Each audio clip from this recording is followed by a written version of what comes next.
Құрметті көрермендер, бүгін біз сіздермен артериялық гипертензия тақырыбында сөз қозғайтын боламыз.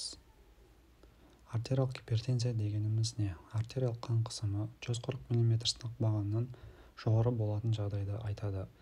Дәрігерлер қан қысымыңызды басыңыз ауырып не мазаңыз кетпей тұрғанда кем дегенде 3 рет әртүрлі уақытта тыныштық жағдайында өлшеуге кеңес береді. Артериялық гипертензияның екі түрі болады. Біріншілік эссенциалды және екіншілік симптоматикалық. Классификациясына келетін болсақ, бірінші оптималды, ол 120 мен 80 мм сынып бағанында болады. Екінші қалыпты, 129 мен 84 мм сынып баған аралығы. Үшінші жоғары қалыпты, немесе предгипертония деп аталады. 139 мен 89 мм сынып бағаны. Осы жерден бірінші сатысы басталады.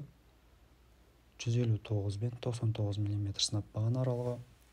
Екінші сатысы 179 мен 99 мм сынып бағанасы аралығы. Үшінші сатысы 180 мен 110 мм сынып бағанынан жоғары болған жағдайды айтамыз. Және оқшауланған систолық гипертензия, ол 140 пен 80-нен жоғары болған жағдай. Артериялық гипертензия қауіп-қатерлі факторларына келетін болсақ, бірінші ішімдік, семіздік, темекі шегу, күйзелістер, тұзды көп пайдалану, гиподинамика, тұқым қуалаушылық, қарқынды шудың әсерлері, экологияның ластануы, атеросклероз болып табылады. Осы аталған факторлардан барынша сақтану керек болып табылады.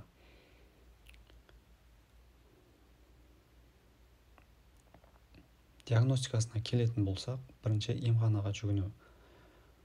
Дәрігер сізді физикалық тексеруден өткізеді. Алғаш қарағанда қан қысымыңызды екі қолдан және екі аяқтан өлшену керек. Қан қысымы 5-10 минут демалғаннан кейін өлшену керек. Арасы 30 секунд 3 рет қайталап өлшеу керек. Себебі қайта өлшегенде қан қысымы төмен болуы мүмкін. Бір рет қана өлшенген қан қысымы 20-30% жағдайда гипердиагностикаға, ал 30% жағдайда қан қысымының анықталуына келеді. Инструменталдық зерттеулерге тоқталатын болсақ, бірінші эхокардиография, ұйқы және сан артериясының ультрадыбысты зерттеуі, бүйректің ультрадыбысты зерттеуі, бүйрек қан тамырларының доплер ультрадыбысты зерттеуі, бүйрек үсті безінің ультрадыбысты зерттеуі, радиоизотопты рентгенография. Нысана мүшелер зақымдауының диагностикасы, яғни қан қысымы басқа мүшелерді зақымдауына байланысты біз оларды да анықтауымыз керек. Бірінші бас миына қалай әсер етеді? Аускультацияда ұйқы артериясында шу естілуі мүмкін, қозғалысына сенсорлық бұзылыстар, бастың аурумен айналуы, құс-құсының келуі, көз алдының қарауытуы. Бұл жағдайда неврологтың консультациясына жүгінетін боламыз. Одан әрі сізді зерттеулерге жіберуі мүмкін. Компьютерлік томографияға, магнитті резонанс томографияға, электроэнцефалографияға және ангиографияға және ультрадыбысты зерттеуге.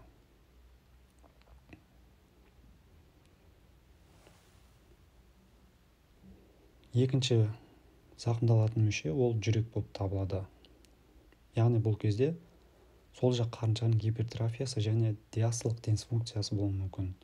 Бұл жағдайда біз науқасты электрокардиограммамен эхокардиографияға жіберуіміз керек. Үшінші жағдайда бүйрек, гипертониялық почка және бүйрек жетіспеушілігі дамуы мүмкін. Сондықтан біз тәуліктік альбуминурияға және шумақты фильтрацияның жылдамдығына мән беруіміз керек. Үшінші, бүйректің ультрадыбысты зерттеуін өткізуіміз қажет. Әлемде бұл ауру неліктен өршіп тұр?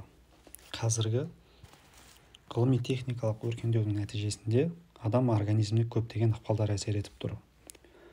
Жақсы дамыған мемлекеттерде елдің көпшілігі қалаларға ауысуына байланысты олардың организміне гиподинамия, созылмалы гипоксия, шу, эмоциялық ауыртпалықтар, атмосфераның химиялық заттармен ластануы тағы басқа әсер етіп жатыр. Сондықтан да осы аталған қауіп факторларынан барынша сақтанғанымыз жөн. Және бұлардың тікелей қан қысымын көтеруіне байланысты сіздер осыларды оқшаулау арқылы өзіңіздің денсаулығыңызды жақсы күте аласыздар. Келесі Әлемдік статистика бойынша планета бойынша соңғы 30 жылда гипертензиямен ауыратындардың саны 2 есеге жуық өскен, яғни 650 миллионнан 1,28 миллиардқа дейін өсіп отыр. Сонымен қатар жоғары қысымнан зардап шегетін 580 миллион адам өздерінің синдромы туралы білмеген, ал 720 миллион адам мүлде емделмеген. Бұл туралы дүниежүзілік денсаулық сақтау ұйымы хабарлап отыр. Өте аянышты статистика. Яғни біз денсаулығымызға мән беруіміз керек. Яғни бір жеріміз сыр берсе, дер кезінде қаралуымыз керек.